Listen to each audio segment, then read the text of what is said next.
L'épineuse question de la gestion des conflits. Comment gérer un conflit? On va poser un contexte en fonction de la personne avec qui vous allez pouvoir être en conflit. Et puis, je finirai par vous présenter les solutions qui peuvent se présenter à vous et qui peuvent vous servir à résoudre un conflit. Sans plus tarder, on est parti. Comment ça va se faire? Si vous avez par exemple un conflit avec une personne qui a le même poste que vous, qui n'est pas hiérarchiquement supérieur à vous, vous n'allez pas avoir la même façon de le gérer. La première solution que je vais mettre en exerce pour pouvoir résoudre le problème, c'est la confrontation. Et en fonction de votre personnalité, ça peut être compliqué d'aller sur la confrontation. Mais je vais pouvoir vous donner les bénéfices que la confrontation va vous permettre de mettre en valeur et surtout permettre à votre interlocuteur d'arriver assez vite sur les questions qui fâchent. Si vous êtes en conflit avec une personne qui est à peu près sensiblement au même niveau hiérarchique que vous, vous allez prioriser la confrontation et dans cet échange, vous allez pouvoir définir qu'est-ce qui vous met mal à l'aise. Il va falloir dire ce qui vous dérange, interpréter ou déceler à quel niveau se situe la chose qui vous met mal à l'aise. Si par exemple c'est une attitude de votre interlocuteur qui vous met mal à l'aise, à ce moment-là vous allez pouvoir présenter l'attitude à l'interlocuteur et juste voir sa réaction. Pourquoi c'est important de présenter le contexte comme ça? Parce que vous allez, par la réponse de l'interlocuteur, situer à quel niveau se trouve l'attitude qui vous dérange. Parce que il est possible que l'attitude qui vous dérange vienne de la personnalité de la personne. Il va falloir trouver une façon de dealer avec ce niveau type de personnalité. Il y a des types de personnalités qui sont incompatibles. Donc si vous avez une attitude qui vous dérange chez votre collègue, malheureusement, ça va être quelque chose sur quoi il ne va pas pouvoir faire grand chose, ou du moins il va pas pouvoir faire grand chose tout de suite.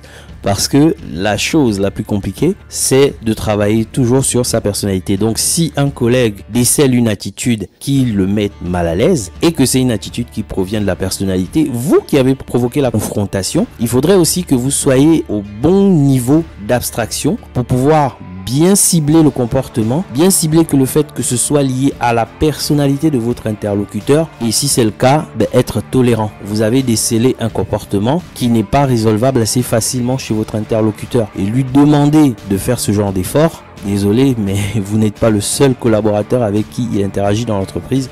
Donc il va pas être en mesure de changer son comportement simplement parce que ça vous déplaît. Parce que si c'est sa personnalité, c'est qu'il l'a poli depuis un certain nombre d'années. Cette personnalité a forcément été une force dans certains contextes de la vie de la personne. Donc vous qui constatez le malaise, qui venez mettre la conversation sur la table, malheureusement dans certains cas de figure, vous n'allez pas être en possibilité de faire quelque chose par rapport à ce comportement-là. La deuxième solution, ça va être d'aller sur le fait de dealer avec ce type de personnalité. À partir du moment où vous avez décelé que c'est au niveau de la personnalité de la personne, il va maintenant falloir décider qu'est-ce que vous en faites. Si c'est une personnalité qui est trop dure à gérer pour vous, à ce moment il va falloir envisager d'autres solutions. Mais si vous voyez que c'est une personnalité avec laquelle vous pouvez dealer, vous allez pouvoir commencer à vous intéresser à ce qui peut être plaisant dans les interactions avec la personne pour essayer de privilégier ces échanges-là de manière à ce que la communication puisse toujours rester fluide et que dans tout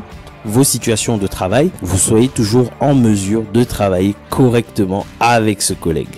Donc, on va s'arrêter sur cette solution pour la personne qui est du même niveau hiérarchique que vous. Maintenant, on va aborder l'autre contexte.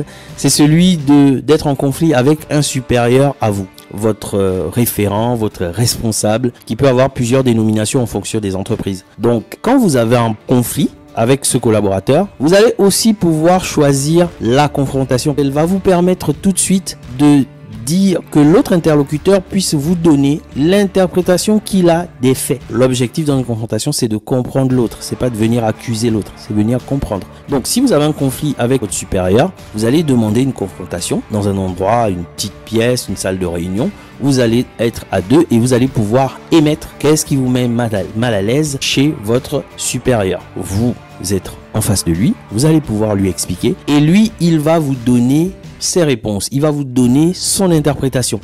Et maintenant, il va falloir bien analyser ce qu'il vous dit. Parce que votre supérieur a une attitude qui est liée à sa personnalité de base, mais qui a aussi une attitude qui est liée à la responsabilité qu'il a. Donc il faut savoir bien déterminer aussi où se trouve le niveau de votre marque. Est-ce que votre marque se situe sur la personnalité intrinsèque de votre supérieur, ou la remarque ou ce qui vous met mal à l'aise se situe sur le rôle qu'il prend quand il est dans le cadre des responsabilités qui retombent sur lui. Ce qu'il va vous dire va déterminer la façon dont vous allez interpréter la chose. Mais le plus simple, c'est toujours de demander un avis. Si la remarque est sur la personnalité de la personne, comme dans le cadre de votre collaborateur du même niveau, vous allez pouvoir définir si vous pouvez dealer ou pas avec ce type de personnalité. Et maintenant, si c'est une remarque ou un conflit qui est lié à la responsabilité de la personne, vous allez pouvoir émettre des objections. La personne, le collaborateur, va décider s'il intègre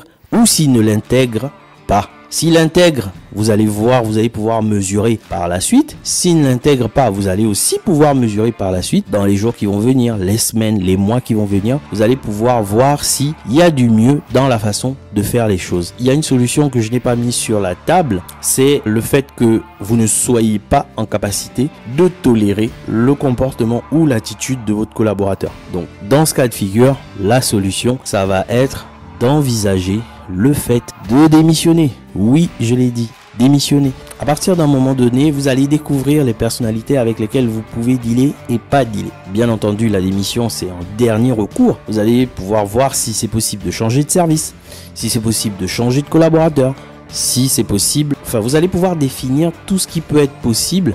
Et si jamais toutes ces solutions ne fonctionnent pas, à ce moment, vous allez devoir envisager la démission. Si vous ne démissionnez pas, vous allez rester avec une personnalité peut-être dans votre cadre direct avec qui vous n'êtes pas compatible. Le contact répété avec cette personnalité-là va vous mettre mal à l'aise. Et le fait que ça va vous mettre mal à l'aise, à un moment donné, ça va en pâtir sur vos performances. Et si vous n'êtes pas performant, vous avez du mal à accrocher quelque chose comme des augmentations salariales. Donc, au lieu de risquer ce genre de choses, vous essayez de voir tout ce qui est possible de faire dans un premier temps. Vous allez pouvoir dans un second temps essayer de voir comment vous pouvez rebondir dans la société pour éviter d'être confronté systématiquement à ce collaborateur qui suscite en vous le mal-être. Et si jamais c'est pas possible, bien entendu, démissionner. On va s'arrêter là. Donc voilà les 3 solutions que je vous proposais pour les 2 types de profils.